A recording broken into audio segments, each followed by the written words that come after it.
Assalamualaikum warahmatullahi wabarakatuh. Baik, kali ini saya akan membahas tentang masalah yang saat ini sangat kontroversial dan menjadi momok bagi semua manusia, yaitu tentang COVID-19. Dan di sini saya akan membahas bagaimana kita menyikapi COVID-19 tersebut. Tahun 2020 merupakan tahun yang memberi banyak kejutan dan cobaan. Dan salah satu yang paling berat ialah permasalahan COVID-19 ini, di mana hal ini sudah menjadi pandemi yang mencakup seantero dunia. COVID-19 sendiri pertama kali terdeteksi di Wuhan, Tiongkok, dan dengan cepat menyebar hampir ke seluruh belahan bumi. Bahkan virus ini pun telah menginfeksi lebih daripada 50 juta orang di dunia dan mengakibatkan lebih dari 1 juta orang penduduk dunia meninggal. Penyebaran virus yang begitu cepat dan dengan mudah menyebar bahkan melalui udara dan bisa bertahan bahkan sampai hitungan jam. Virus ini juga mampu bermutasi dengan cepat yang tentu membuat umat manusia takut, khawatir, dan cemas akan keberadaan virus ini. Karena virus ini yang berukuran sangat kecil dan tidak bisa dilihat dengan mata telanjang, juga bisa menyerang siapa saja, tak peduli usia, tua ataupun muda. Bahkan bisa menyerang diri kita sendiri dan orang yang kita cintai. Lalu daripada menyerang kesehatan tubuh manusia, lebih jauh lagi pandemi COVID-19 ini mampu mengacaukan sistem sosial, ekonomi, pendidikan, juga bahkan sampai menimbulkan rasisme, sebagaimana yang terjadi di media sosial. Banyak orang yang merasa takut akan berdekatan dengan pasien COVID-19 ataupun orang yang sembuh dari COVID-19. Bahkan sampai ketakutan orang-orang Barat terhadap orang Asia, ya, di mana orang Asia yang pertama kali terinfeksi COVID-19. Bahkan banyak negara dunia berusaha semaksimal mungkin untuk menekan angka penyebaran COVID-19 di negara masing-masing. Mulai dari pembatasan perjalanan, karantina, pemberlakuan jam malam, bahkan sampai penutupan perbatasan antar negara.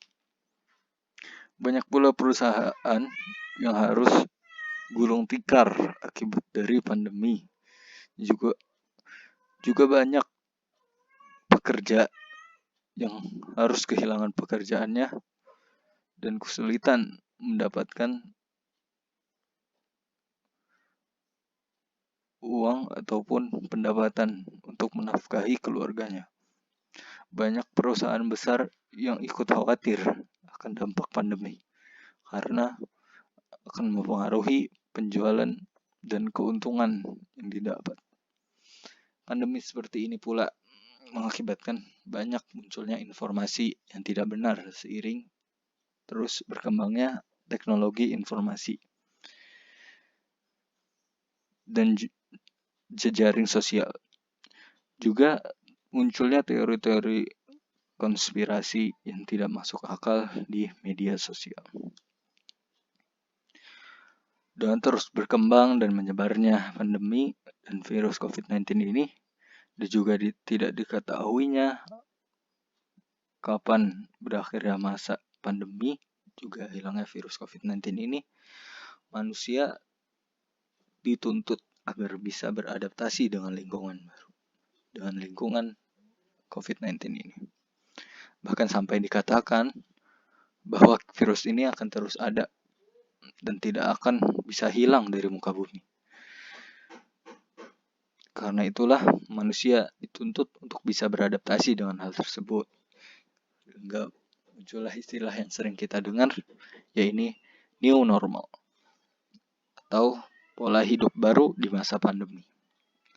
Di mana masa yang menuntut untuk membudayakan dan membiasakan pola hidup bersih dan sehat yang meliputi banyak sektor, mulai dari lingkungan rumah, lingkungan sekolah, di kantor, di tempat pariwisata, bahkan sampai ke rumah peribadatan juga dituntut menjalankan budaya hidup bersih dan sehat. Protokol kesehatan yang dirancang dan dibuat sebaik mungkin sebagai upaya pencegahan penyebaran virus COVID-19 dengan protokol yang ketat diharapkan mampu menekan penyebaran virus COVID-19 ini. Namun, walaupun begitu, dengan banyaknya protokol yang ketat dan penindakan, masih banyak terjadi di lingkungan masyarakat dan sering kita lihat dan kita saksikan, bahkan di laman berita,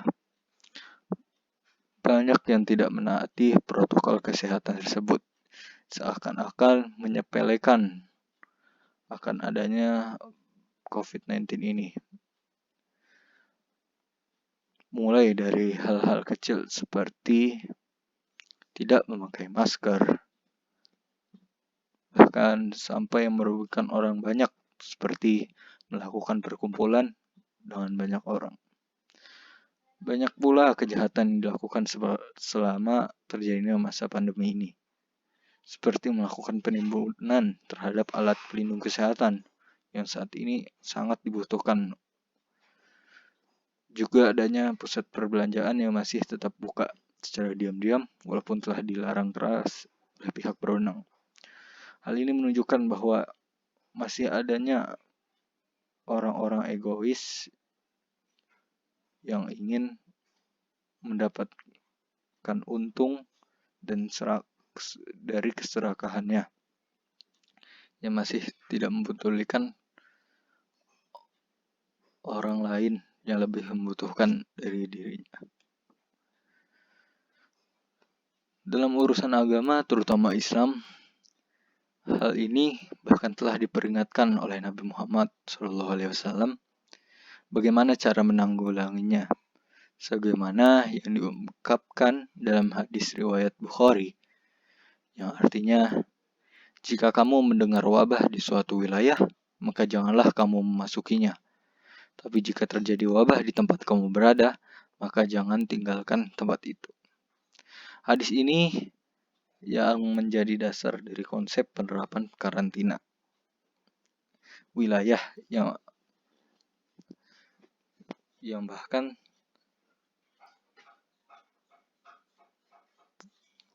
telah disampaikan sejak 14 abad yang lalu.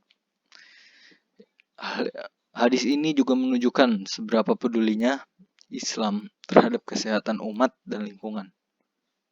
Dengan adanya pandemi, bukan berarti produktivitas juga ikut terhenti. Seorang muslim tentu harus berpikiran positif dan terus memberi manfaat bagi umat. Pandemi juga menyadarkan bahwa manusia untuk senantiasa rendah hati dan sadar bahwa manusia tidak sehebat apa yang dipikirkan. Sebagaimana yang kita lihat bahwa manusia yang memiliki fisik yang sempurna tetap bisa ditumbangkan oleh sebuah makhluk kecil, virus yang kecil yang bahkan mampu menumbangkan jutaan manusia. Bagi kaum muslimin, terkadang beribadah di masa pandemi seperti ini juga menjadi kendala tersendiri.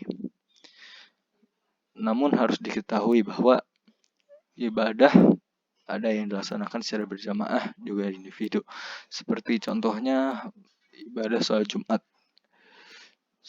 Yang kita ketahui bahwa ibadah sholat Jumat merupakan kewajiban bagi seorang laki-laki dewasa. Di masa pandemi ini tentu kita tidak bisa melaksanakan sholat Jumat secara berjamaah. Namun Islam memberikan keringanan untuk tidak melaksanakan sholat Jumat di masa-masa sulit seperti ini. Dan di masa pandemi yang serba sulit ini, sebaiknya kita meminimalisir kontak dengan orang banyak dalam hal urusan ibadah yang bisa dilakukan dari rumah. Namun harus kita sadari bahwa ibadah dari rumah bukanlah sebuah hal yang menurunkan derajat seorang muslim.